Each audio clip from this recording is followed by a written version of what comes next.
How are you working on trying to fix that? Start off. We're to bring that thing in 90 miles per hour on first pitch.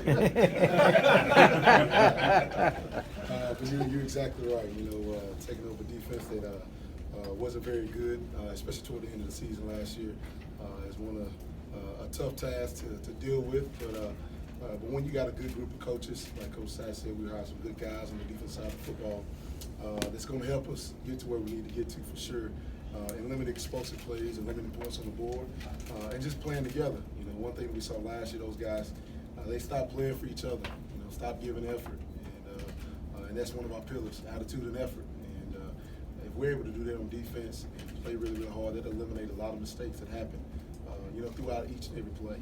And but like Coach Sack said, we're working together. I think with what our offense does will help the defense, being able to get on and off the field and not having the defense out there a lot. But being able to run the football and continue to get first downs, that most definitely is a defensive friend. Who's some of the guys that are standing out right now on defense that you would say look out for in the season? Well, we always start up front. You look at a guy like G.G. Robinson, a senior. We've challenged him since we've gotten here, and he's taken on that role the last probably about 4 practices. He's been lights out. He's been going hard, all right? Harder than he's ever been going, and he would tell you that. But he's one of the guys that's been doing great. Staying up front, you got a guy like Todd Tyler who's coming in, grad transfer, doing an amazing job for us. Very, very strong, very knowledgeable of the game, and quick and able to get out to the pass rush, and that's what we need for sure. Then you look at linebackers, you got Dorian Etheridge, C.J. Avery. Outside, you got Rajay Burns has done a great job. And then the secondary, Russ Yeast has done an amazing job for us, as well as Kane Pass, getting us in and out of our checks. And then the corner, you got, Marlon Jackson has really turned heads with how he's practicing the last couple of days. Very pleased with him. But as a group, I just think we're getting better each and every day. We took a step back today in the red zone, but that's a work in progress for sure. Has it been difficult to... Real quick, Marlon character, right? Marlon character, got dogged. Marlon Jackson, I did that about 3 times. Marlon character, sorry. Has it been difficult, or how difficult, if at all, has it been to, you've got a completely different system than the previous ones, and they've had different coaches for so many years, so how has that process been? It was tough at first, implemented in the spring. But I think those spring practices most definitely has helped. But I think where we made strides is we're able to get, 30 minutes here or there, 2 days a week in the summertime and in the end of the spring, what we call player-led practices. And we're able to get out there as coaches and continue to implement our scheme. And that has helped. That has helped tremendously for our guys with his FSL checks and just normal base defense. And it was difficult at first, but if you look at day 1 practice in the spring to today, it's like 90 light years above what it was at day 1 spring. When you see a lack of effort last year, how do you go about addressing that? Do you appeal to their pride? How do you motivate? Well, it's a little bit of, we always tell them effort is between you and you. You got to be the one that's giving effort. I can't coach effort. That has to be deep within inside you. But one thing we do defensively is we do what we call a hustle tape. And if you're not on that hustle tape, you won't play for me on Saturdays. And so that's how we practice. We want to get to that football. And we show the guys hustle clips and who's on it. We highlight them. So every day we'll say, hey, you've been on the hustle tape. You've been on the hustle tape. By the end of the week, if you're not on the hustle tape, you're not going to play the game for me on Saturday. And that's just the guidelines truth. And we've been doing that for the last couple of years at App. And if you turn on our game film, that's one thing that you see. We get to that football, and that's what we're going to do here, and that's what we're trying to implement is that hustle tape, and the guys are really, really taking control of that, and they love it because they'll say, hey, you better get to that football, letting your buddy know you better get to the football, or we're going to be running on the sideline. And we do some of those things after practice if I feel like we're not getting to that football as well. Bryan, I know some guys have talked about, I know you're a very energetic guy, very energetic coach. Some of the guys talk about that's kind of maybe what they needed. Did you sense, I think you would have done it no matter what, but did you sense that they needed something like that? Well, you're exactly right. That's just me. That's my personality. But you can tell, and I can say this out of spring ball, it may have been day 4. I was still being myself, but I think I kind of went over the top a little bit day 4. And a couple of guys said, Coach, we need that. That's what we need. And I was like, really? I was like, okay, well, I'll give it to you. That's what you need, I'm gonna give it to you. And they like it, but it's like you said, I think that's something that they needed. They needed a guy to come in here that understands what's going on, but understand them as well. And we want to do a great job of letting the players play the game. We're not out there playing the game. You can go in there and draw up anything on the board. But if they got to go out and perform it, they got to execute it. And so we always have a lot of feedback from our players to say, hey, can you do this? They're like, no. If I'm in that position, I'll probably call this. Okay, well, let's call that. That's what we like to do with our defense. But yes, I'm an energetic person. I think that's something they need. What's the difference between not giving effort and then just being outmanned and just not being good enough? Well, I think if you look at making plays on the ball, or even in the backfield, and you got a guy that misses a tackle and he's right there, that's giving effort, but that's just being outmanned, right? I think about if you're looking at giving effort, you think about a long play, okay, maybe a long play going across the sideline, and it may be 3rd and 8, and you got backside guys that are jogging and not sprinting. Or when the ball is in the air, I want to see all 11 guys or 10 guys, that ball's in the air, I want to see them stick a foot in the ground and go chase the football right now. You could get a tip if you're a DB. You can also chase it down and somebody get a strip. We had a perfect example of the day with TJ Hull. He's a guy that's a linebacker. A deep ball was caught across the middle, and he chases it and made the call fumble. But that's effort. That's effort. So when guys are not giving effort, loafing, and not chasing the football, that's what we call not giving effort. And you saw guys jogging last year? Oh, no doubt. No doubt. Did it get worse as the season went on? Yes, it did. You can tell. No doubt. You can tell toward the end of the season is, they played, but they didn't play for each other, and they gonna tell you that as we themselves. They didn't play for each other, and they didn't give great effort because it wasn't nothing else to play for. They weren't able to get to a bowl game. Scott said that they weren't the best tacklers out there. What can be done to improve that? Continue to tackle. That's all you can do. You got to continue to work on it. We do tackle and circle drills. I thought early on in scrimmage we did pretty well, okay tackling. But toward the end of practice, when what we call old Freddie Soft, when he gets on your shoulder telling you, hey, you don't need to practice anymore. You can chill out a little bit. You ain't got to tackle this guy. It started entering practice today a little bit for us defensively, and that's when you saw a lot of missed tackles when those guys got tired. But we just got to continue working on each and every day and tackle as much as we can fall camp to get ready to tackle, for sure. Day 4, what caused you to go over the top, as you say? Well, I think if you look at, when I first got it day 1, the first day of practice, I'm like, what in the heck did I get myself into, practice-wise?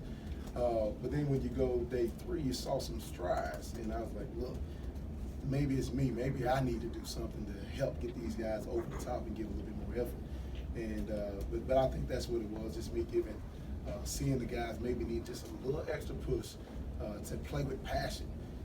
Coming out, we play music at practice, and guys just standing around like, we can have fun. Game of football is fun. So you can talk, you can laugh, you can joke, you can dance. And they just didn't know how to practice.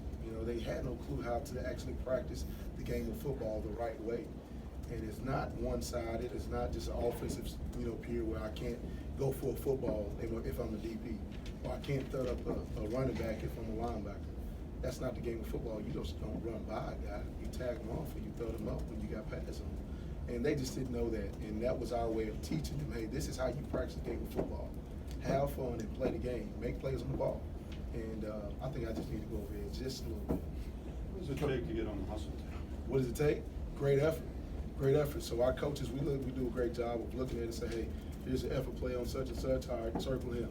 But it's anything when we let our running backs run. After we thud, we let them run.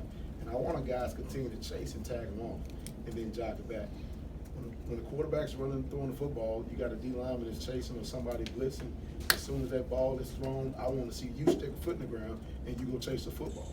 If you're giving effort, and I can tell when you're chasing the football at 100%, as opposed to just going and chasing it, all right, and jogging.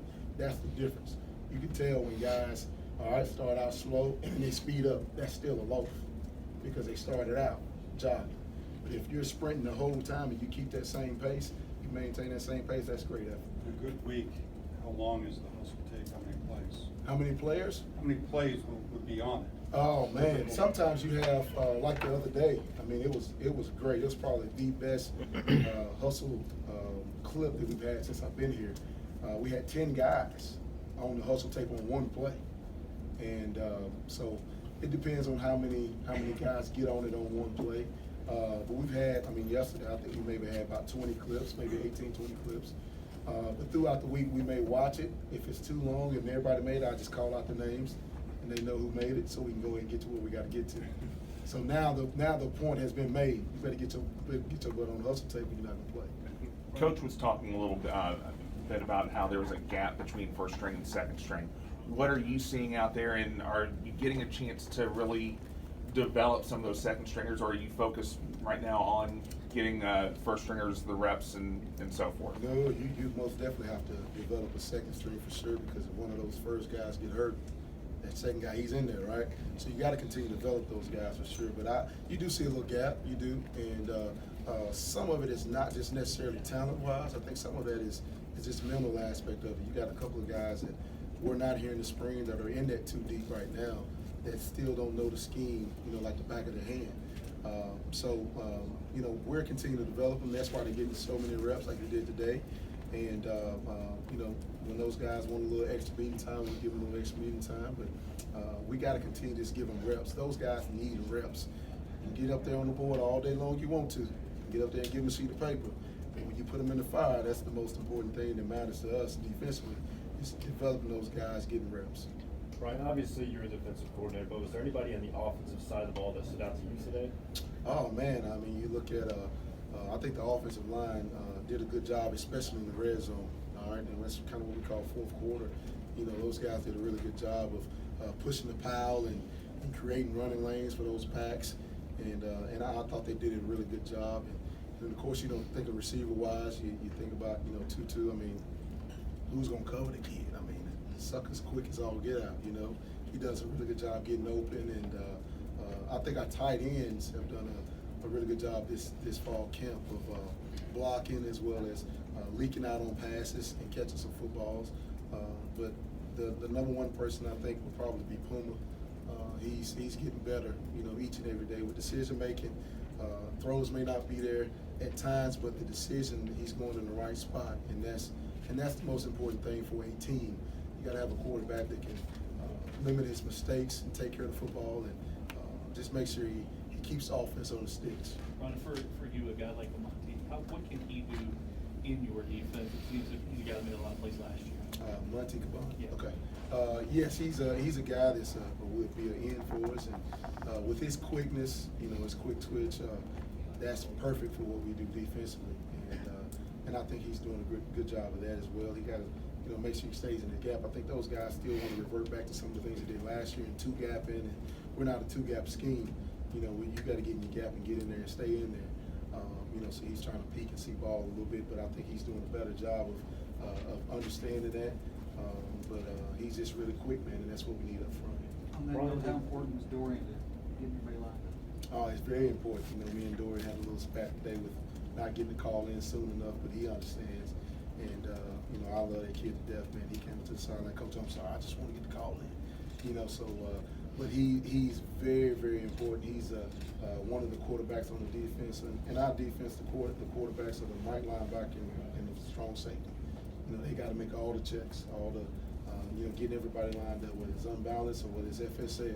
Those are the guys that take charge, and he's no doubt has been our bell cow on defense, and that's what you want. You want a guy that's in that middle of that defense that can take that delivers a lot of blows, but is smart enough to get us in the right defense. Bryan, you've talked about G.G. Robinson quite a bit, especially earlier in the week. And what was your vantage point? What happened with him today? Are you concerned about him being in the boot? Not concerned as much. I think he, just from what our medical staff has told me, I think he'll be, okay. He got kind of rolled up a little bit, but other than that, I think he'll be fine. Injuries happen in the game of football. That's like my man just asked a question about developing that second group. It's next man up mentality. So that's why we most definitely have to continue to develop our second group.